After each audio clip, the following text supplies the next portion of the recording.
So I just got back from Orlando, where I had a fantastic vacation with my family. And of course, that meant trips to Disneyland and Universal Studios. Now, I love both sets of parks. And one of the best things about them is their attention to detail when it comes to the various lands or areas, as well as the rides themselves. One thing I really enjoy is looking for the Easter eggs and small details in the ride lines. Not only does it make the line seem shorter thanks to the welcome distraction, but it can add layers to the overall ride experience.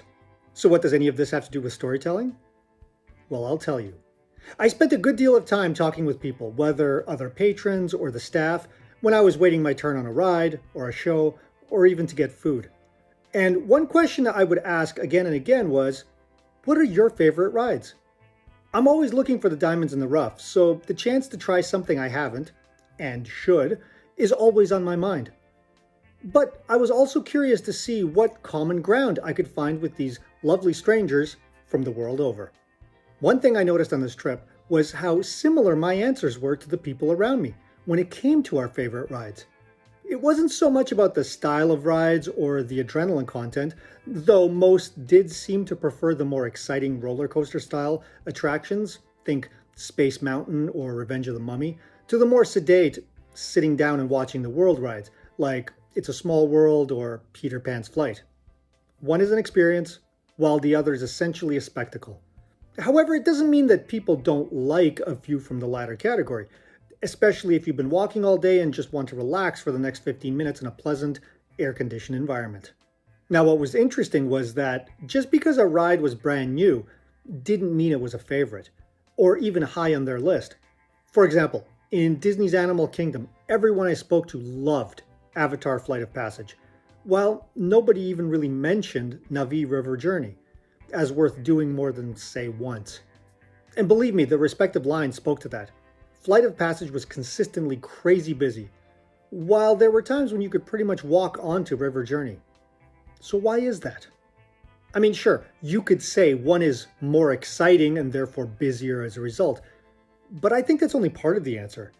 See, it doesn't explain why, say, Haunted Mansion or Pirates of the Caribbean are such fan favorites when they're essentially the same kind of rides as River Journey. But there is something missing in River Journey that the older classic rides have in spades. A story. Think about the top 5 rides in the Disney or Universal parks that you love the most, and chances are most, if not all, will have a story attached to them. And I don't mean just a simple tie-in to a movie or a show. No, I mean that the ride has its own standalone story. At Universal, I found Escape from Gringotts to be more memorable than Hagrid's Magical Creatures ride. Both were great fun, but one stood out more simply thanks to the story it told. And the same can be said for most of the other hit rides in both parks.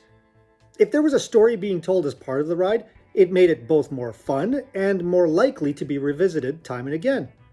Just like a good book or movie, that rewatchability factor increased exponentially if it meant we could discover new things with each successive ride. With rides that had little or no story to go with, that simply wasn't the case, at least for me. They were fun to ride once, maybe twice if they were exciting enough, but once you had the gist of them, it was time to move on to the next spectacle. Now, I will say right away, there are always exceptions. For example, I much more prefer California Screaming, which has no story, to the revamped Incredicoaster, which has a story set around the Incredibles, in Disney's California Adventure Park. But it's not because it has a story so much as I think it doesn't have a very good story. And it served, at least in my case, to distract more than add to my overall experience. So the quality of story matters too. And this is the lesson I learned, and one which the mainstream entertainment industry could learn in spades these days. Give your audience a great story, and they'll keep coming back for more. Give them only spectacle, and you'll be lucky if they ever return. But these are just my 2 cents.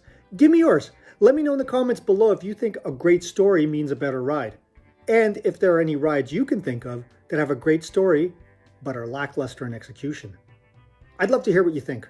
As always, if you like what you saw, click that like button, subscribe to my channel, and hit that notification bell to stay updated with the latest content. Until next time, stay creative.